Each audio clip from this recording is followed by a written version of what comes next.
Good morning.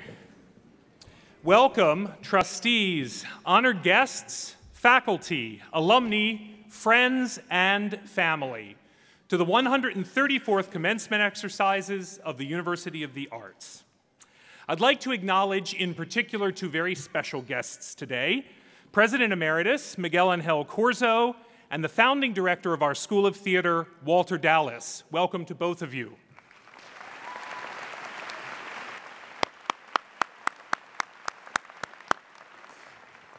Now, let me begin by asking all of you to join me in acknowledging the class of 2012.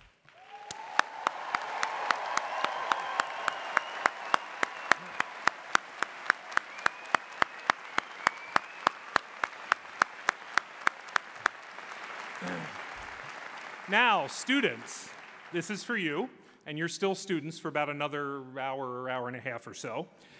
We are going to have a lot of opportunities to cheer for you today. So I'm going to ask you to do something for the people who are here. I'm going to ask you to join me in welcoming to the University of the Arts, and more importantly, in saying thank you to the people who are here to celebrate with you today.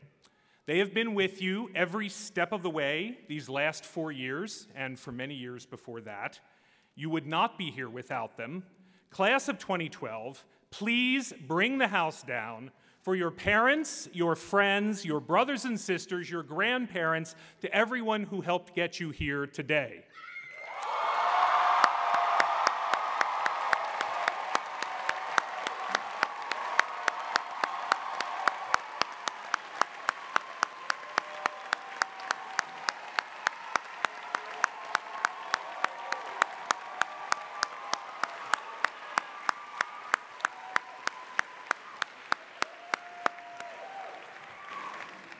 All right. Now let me begin with an admission. I know that you are not going to remember anything that I say today. Now, to be fair, you've probably got a few things on your mind. You might be thinking about Neil Gaiman, one of our honorands.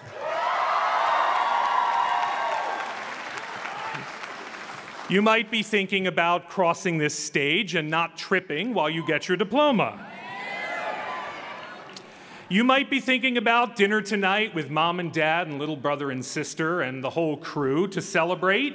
You might be thinking about packing up your things, about saying goodbye to friends, about new challenges in a new city, and on and on. Now, frankly, I would probably do better to sing a song or dance a dance than to try...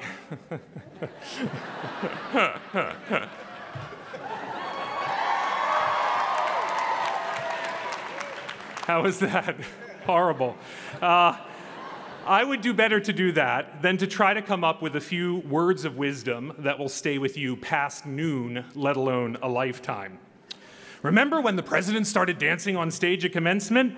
Now that I can imagine all of you saying at your 25th reunion. But a speech?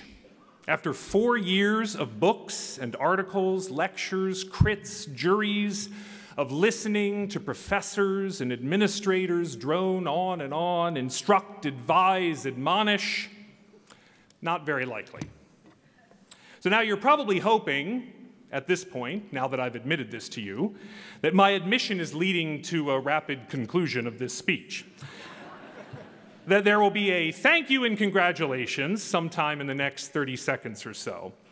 And I promise I won't ramble. I will get to thank you and congratulations pretty swiftly. I will. But I hope you'll indulge me for just a couple of minutes.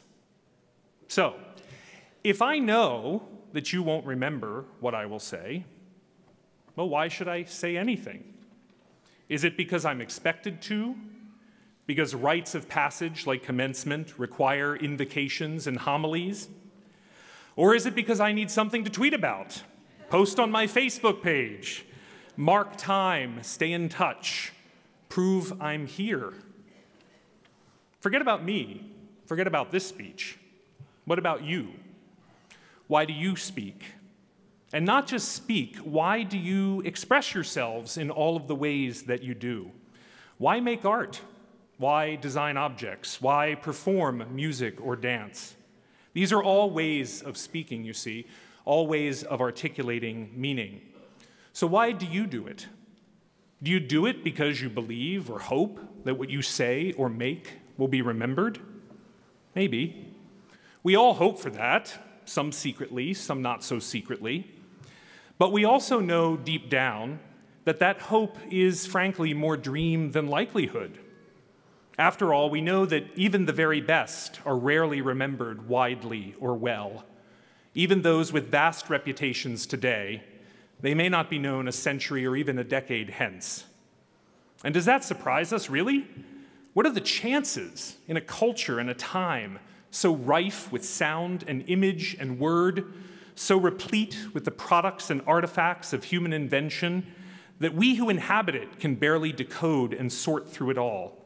What are the chances that we ourselves will remember, could even remember if we wanted to, let alone that what we say or do will be remembered?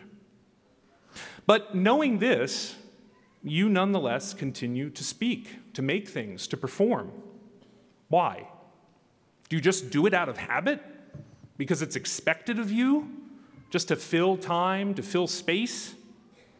Would you continue to speak simply because you can? Because you have talent that you've developed here over the last 4 years? Skills and knowledge you've acquired, in some cases painfully, in all cases painstakingly, during your time here? Maybe you would stop speaking. Maybe I should have stopped speaking about 45 seconds ago. But would you stop? Will you stop? I don't believe that you will. You see, I've learned something about you and from you during my time here. You don't stop speaking or making or doing out of fear that your words or your art will be forgotten. You are never silent. You never turn out the lights or close the door or exit the stage. You speak, whatever form your speaking takes: porcelain, celluloid, video, choreography, musical notes, ink, paint. You speak and continue to speak, even after you've been told it won't make any difference. You speak because you have to do so. Now, I don't mean that you're compelled somehow. I don't believe that artists are victims of forces beyond their control, like the girl in the fairy tale of the red shoes who can't stop dancing. What I mean, what I have observed and learned from all of you, is that you speak because you believe it's the responsibility of the artist to do so. You have made a choice to be an artist, and in choosing art, you have chosen to speak, to make meaning through creative action, no matter whether anyone's paying attention or not, whether posterity takes notice or ignores you. By speaking, you contribute to the capacious treasure house of meaning that is nothing less than the guarantor and inheritance of our shared humanity. And that, by the way, is just as important and as grandiose as it sounds. It's the meaning and purpose of art making and the indispensable, essential work of the artist. But in speaking, by speaking, you do something else that is just as important and essential. You assert and affirm and invent yourself. Of course you want to be heard. You want to be remembered. You want to make a difference, make a living, make a reputation, make beautiful things and songs and shows that patrons and audiences will be amused and moved and puzzled by. And you will. And we're prepared to be astounded by what you achieve. But there will be times when you will wonder whether anyone's listening, whether what you do will be remembered, whether you or the words or images or sounds or movements that you make are making any difference at all. And those are the times when you will remind yourself, I choose to speak. I'm speaking because I must. I'm speaking for myself, for my family and friends, for the future, for justice, for beauty. I'm speaking because it's who I've chosen to be. I'm speaking because everything, my understanding of myself and my spirit, depend on it, and I cannot do otherwise. I'd like to leave you with a short poem that seems to me to say something about all of you. It's from a longer piece called Song of Seeing by a Brazilian poet, Manuel de Barros. Having lived many years in the scrub grass in the way of birds, the boy took on a bird's kind of stare. He observed things the way birds observed them. Water wasn't the word water yet. Rock wasn't the word rock. They just were. So it was the boy could inaugurate words as he pleased. He could give rocks the costume of the sun. He could give song the sun's format. And if he wanted to end up a bee, it was only a matter of opening the word bee and stepping inside it, as if it were the infancy of language.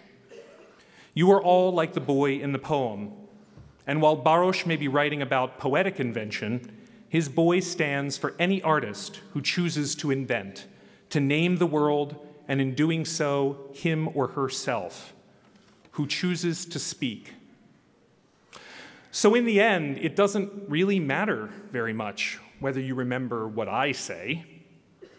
What matters most is what you choose to say, and that you choose to say it. We're listening. And now, thank you and congratulations.